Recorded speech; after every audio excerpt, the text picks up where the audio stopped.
हिंदू धर्म के सबसे पवित्र स्थलों में से एक है नागेश्वर ज्योतिर्लिंग, आस्था का एक बहुत बड़ा केंद्र। लेकिन क्या हो अगर मैं कहूं कि इस प्राचीन मंदिर की बुनियाद में सिर्फ श्रद्धा ही नहीं बल्कि एक गहरा अनसुलझा भौगोलिक रहस्य भी छिपा हो। और वो रहस्य इसी एक सवाल में छिपा है। शिव पुराण में जिस दारू का वन जंगल का जिक्र है, आखिर वो जगह आज के नक्शे पर कहाँ है? ये एक ऐसा सवाल है जिसने भारत के 3 अलग-अलग कोनों में मौजूद जगहों को एक ही दिव्य ज्योतिर्लिंग का दावेदार बना दिया है। तो चलिए इस रहस्य की परतों को खोलते हैं। सबसे पहले समझेंगे कि ज्योतिर्लिंग का मतलब क्या है। फिर उस पौराणिक कथा को जानेंगे जहां से ये सारा विवाद शुरू हुआ। और इसके बाद हम तीनों दावों की पड़ताल करेंगे और देखेंगे कि कैसे इतिहास और आस्था यहाँ एक दूसरे से टकराते हैं। लेकिन इससे पहले कि हम किसी जगह की खोज में निकलें, ये समझना बहुत जरूरी है कि एक ज्योतिर्लिंग आखिर होता क्या है और इसका इतना ज्यादा आध्यात्मिक महत्व क्यों है। तो देखिए, ज्योतिर्लिंग कोई पत्थर की मूर्ति नहीं है। इसे ऐसे समझिए, ये भगवान शिव की ऊर्जा का एक असीमित स्तंभ है, एक ऐसा दिव्य प्रकाश जिसका न कोई आदि है न कोई अंत। ये उनके निराकार अनंत स्वरूप का साक्षात प्रतीक है। इसकी उत्पत्ति की कहानी भी उतनी ही बड़ी है। हुआ यूं कि एक बार ब्रह्मा और विष्णु में इस बात पर बहस छिड़ गई कि दोनों में से कौन श्रेष्ठ है। तब शिव एक अनंत प्रकाश स्तंभ के रूप में प्रकट हुए। दोनों ने इसका छोर खोजने की कोशिश की, पर वो तो अनंत था। विष्णु ने तो अपनी हार मान ली, पर ब्रह्मा ने झूठ बोल दिया, जिसके लिए उन्हें श्राप मिला। ये कहानी हमें बताती है कि दिव्यता अहंकार से कितनी परे है।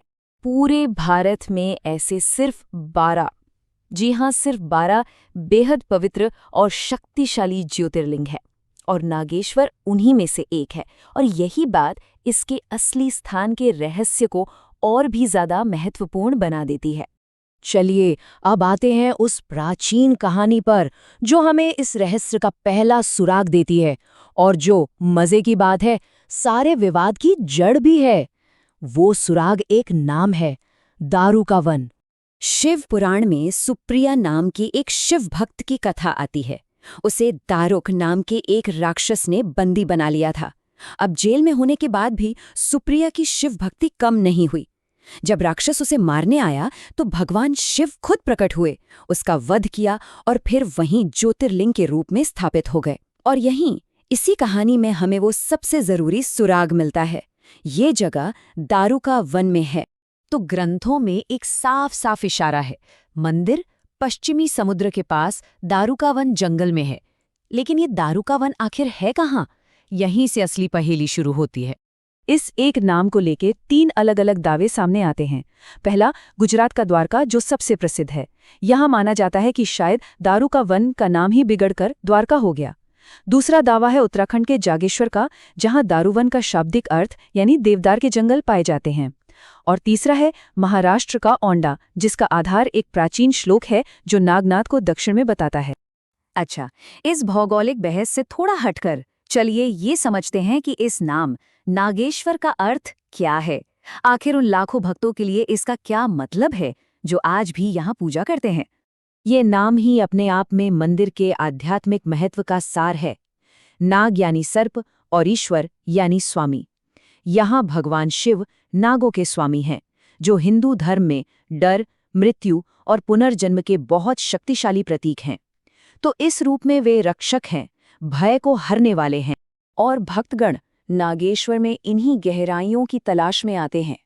ये मंदिर सिर्फ एक जगह नहीं बल्कि हर तरह के डर से मुक्ति का एक वादा है। इसे ज्योतिषीय दोषों के निवारण का केंद्र माना जाता है, और सबसे बढ़कर ये अटूट आस्था की शक्ति का प्रतीक है। शिव पुराण इस आस्था को इन शक्तिशाली शब्दों में समेटता है। जो व्यक्ति नागेश्वर ज्योतिर्लिंग के दर्शन करता है, उसे भय, रोग और सर्प दोष से मुक्ति मिलती है। तो ये सिर्फ एक तीर्थ स्थल नहीं बल्कि मुक्ति का एक स्रोत है।